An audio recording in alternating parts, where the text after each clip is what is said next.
Bonjour Karen. Bonjour ma chère Barbara. D'abord, je voulais te dire que je suis fière et toujours très heureuse de t'habiller et pour tes concerts et dans la vie.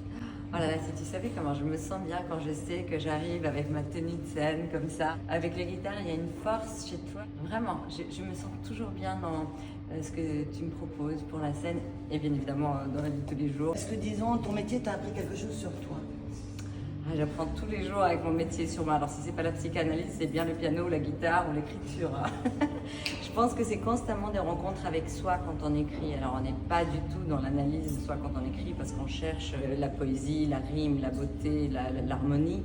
Mais bien évidemment, à chaque fois qu'on écrit des choses et qu'on les observe plus tard, on se dit « Ah, je ne savais pas que j'étais ça aussi Ah, » tu découvres des choses sur On toi. se redécouvre tout le temps, oui.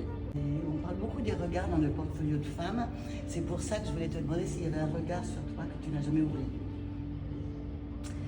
Alors, Ou un regard que tu n'as jamais oublié, peut-être pas obligatoirement. ah oui, il y a le regard de mon père, qui était, en fait, je pense qu'une fille se souvient toujours du regard de son père. Alors bien évidemment, dans mon dernier album, je parle du regard de ma mère. Il y a une chanson qui s'appelle Comme si la mer se divisait et je parle de ses yeux bridés. Donc forcément, il y a aussi le regard de ma mère, mais qui me regarde encore et qui existe encore et qui est encore là. Donc il y a quelque chose d'encore organique où j'ai accès.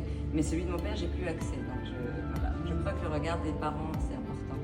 Y a-t-il une femme qui t'inspire aujourd'hui? Ah, il y a toujours eu des femmes qui m'inspirent. Bien évidemment, je suis toujours inspirée de ma maman, même à 85 ans, elle m'inspire encore. Sa résilience et sa force dans la vie, c'est quelque chose que j'ai toujours trouvé incroyable et encore aujourd'hui.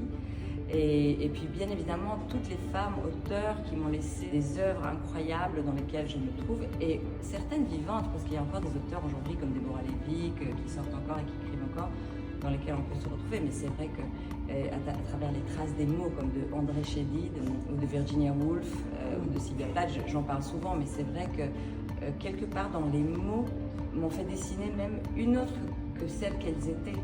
C'est-à-dire que d'un point de vue presque forme, pas physique, elles étaient quelque chose à travers leurs mots et ça c'est important pour moi parce qu'elles sont devenues iconiques avec les années à travers leur poésie et leurs mots.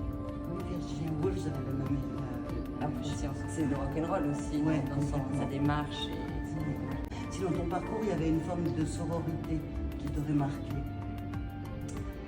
Alors je dirais que c'est une sororité qui n'est pas actée d'un point de vue communautaire, mais c'est une espèce de compréhension intense des femmes qui traversent des choses à l'intérieur d'elles. Et je pense que la plus belle sororité, c'est de toujours soutenir sans juger.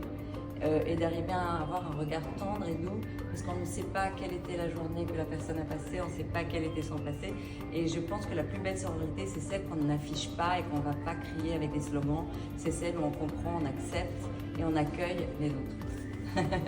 Exactement, merci beaucoup. Avec joie.